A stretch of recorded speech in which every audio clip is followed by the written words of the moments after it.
Bismillahirrahmanirrahim. Assalamualaikum warahmatullahi wabarakatuh. Oke, selamat siang teman-teman semuanya.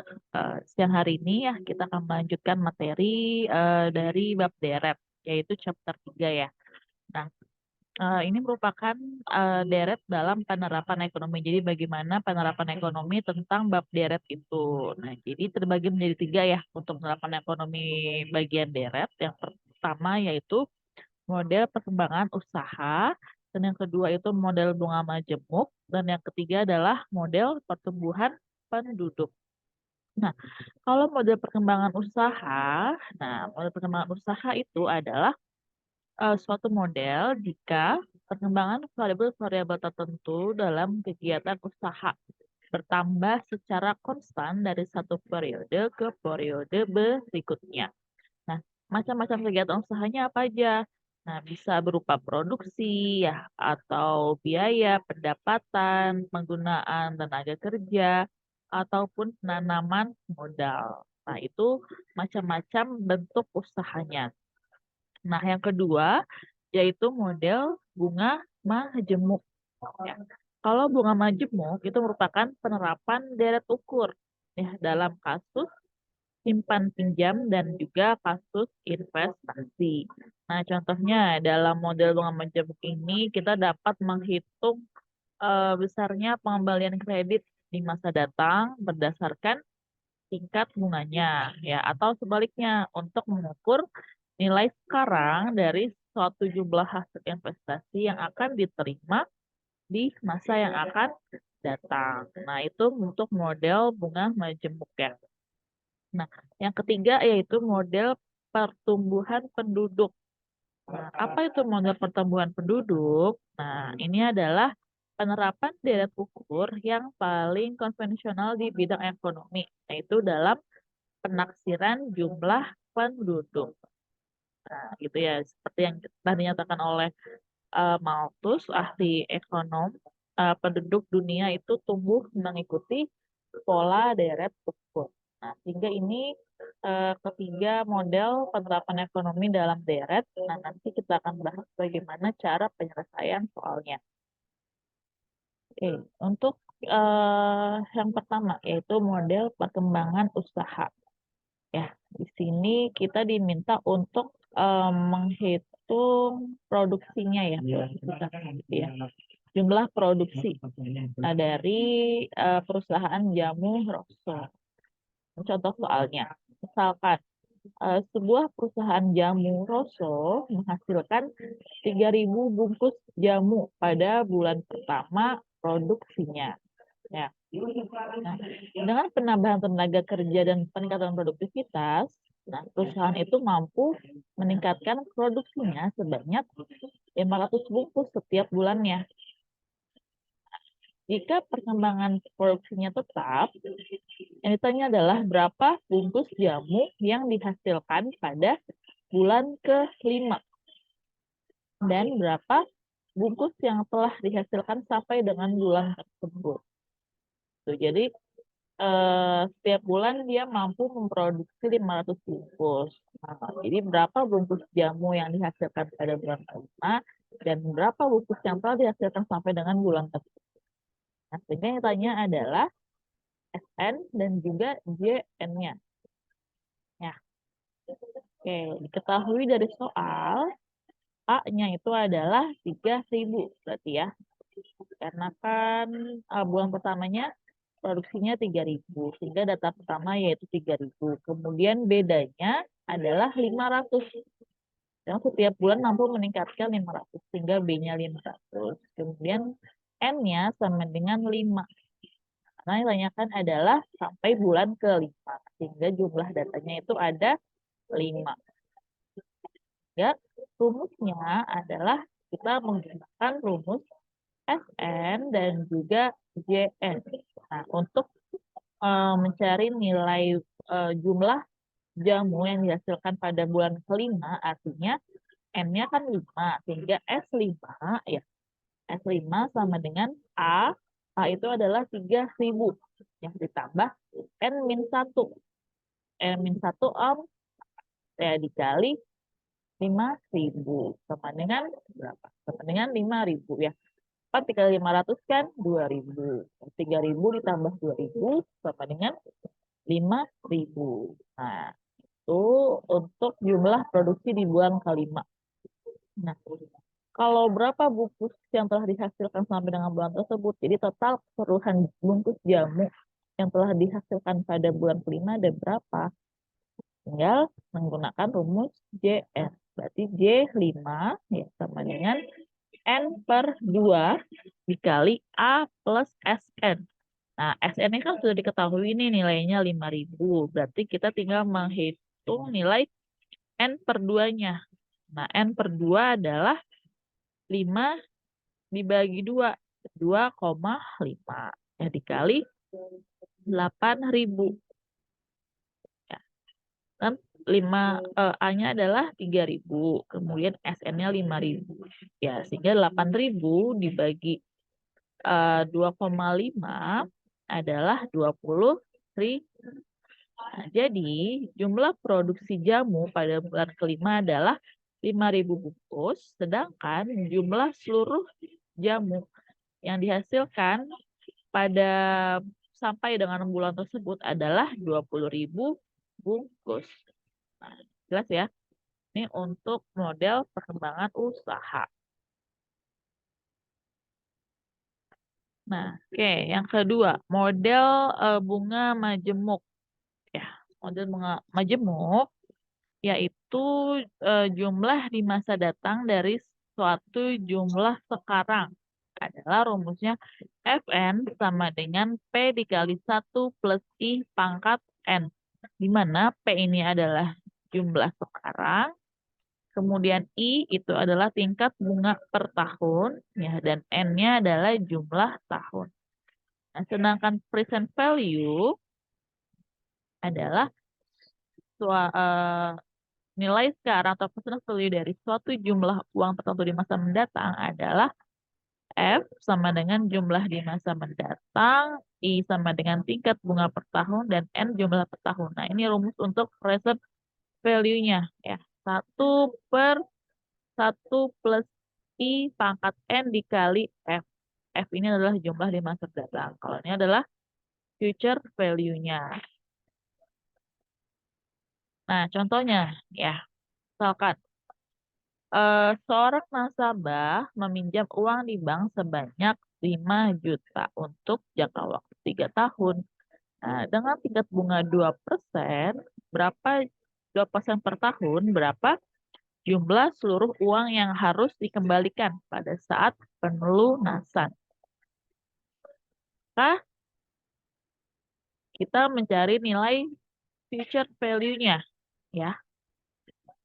Nah, jumlah di masa yang akan datang, ya, sehingga kita menggunakan rumus Fn, ya. Dari soal kita tahu nilai P-nya adalah 5 juta. Kemudian N-nya adalah 3 dan tingkat bunganya yaitu interest-nya adalah 2% atau 0,02. Sehingga F sama dengan P dikali 1 plus I pangkat N adalah 5.306.040 rupiah. Ya, jadi tinggal masukkan P-nya 5 juta, kemudian I-nya adalah 0,02, kemudian pangkat 3. Hasilnya adalah 5.306.040 rupiah. Sehingga itu adalah jumlah seluruh uang yang harus dikembalikan pada saat pelunasan. Nah, itu untuk mencari nilai yang di masa yang akan datang, ya, atau future value-nya. Nah, bagaimana untuk mencari nilai pada saat sekarang atau present value? Nah, contoh soalnya adalah, misalkan, tabungan seorang mahasiswa itu akan menjadi sebesar 532.400 3 tahun yang akan datang. Jadi 3 tahun yang akan datang, tabungan mahasiswa tersebut adalah 532.400. Nah, jika tingkat bunga banknya itu 10% per tahun, berapa tabungan mahasiswa tersebut pada sekarang, pada saat sekarang ini? Nah, berarti yang tanya adalah masa sekarang, ya, sehingga present value-nya. Oke, berarti dari soal kita dapat nilai future-nya, yaitu 532.400. 3 tahun yang akan datang, sehingga N-nya sama dengan 3. Ya, dan I adalah 10%, ya, atau 0,1. Oke, kita tinggal masukkan rumus P sama dengan 1 per 1 plus I pangkat N dikali F. Sama dengan P sama dengan 1 per 1 plus 0,1 pangkat 3 dikali 532.400. Jadi jawabannya adalah 400.000. Ya, sehingga besarnya tabungan mahasiswa sekarang adalah 400.000 rupiah. Itu ya, untuk mencari nilai present value-nya. Nah, model yang ketiga yaitu pertumbuhan penduduk. Nah, rumus yang dipakai adalah PT sama dengan P1 dikali R besar pangkat T min 1. Di mana rumus R besar ini adalah 1 plus R. Ya, kalau P1 itu adalah jumlah pada tahun pertamanya atau basisnya. Nah, kalau PT artinya jumlah pada tahun ke T. Ya, sedangkan R ini adalah persentase pertumbuhan per tahun dan T-nya itu adalah indeks waktunya dalam satuan tahun.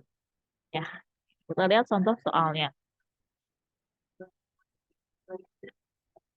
Nah, oke, misalkan penduduk suatu kota itu berjumlah 1 juta jiwa pada tahun 1991 dengan tingkat pertumbuhannya yaitu 4% per tahun. Maka hitunglah jumlah penduduk kota tersebut pada tahun 2006.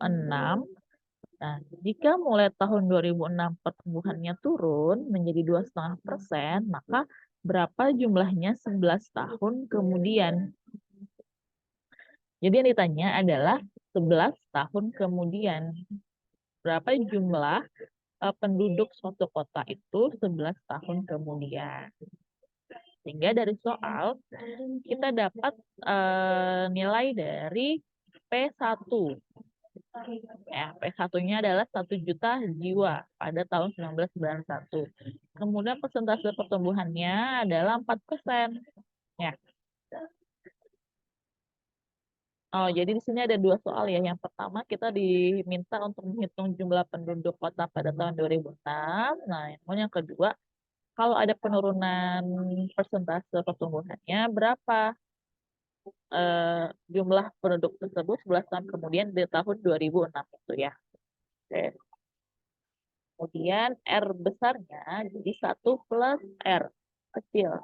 1 plus 0,04 adalah 1,04. Sehingga jumlah penduduk di tahun 2006 adalah 16.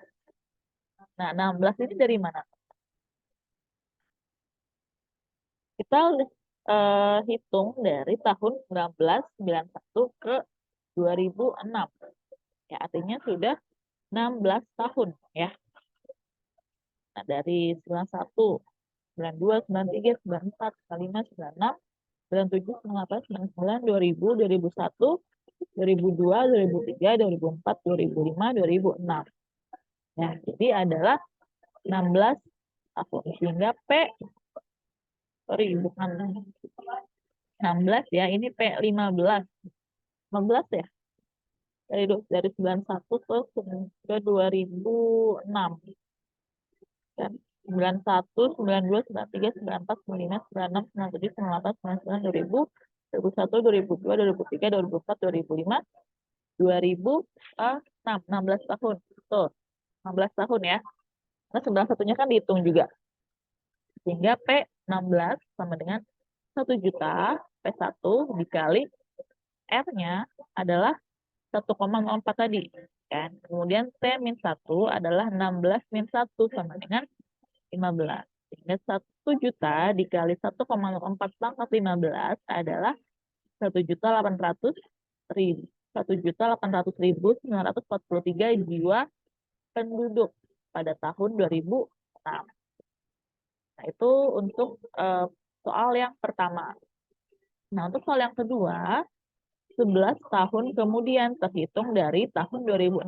Artinya P1-nya adalah 1.800.943 ya. Jadi P11 sama dengan 1.800.943 dikali 1,025.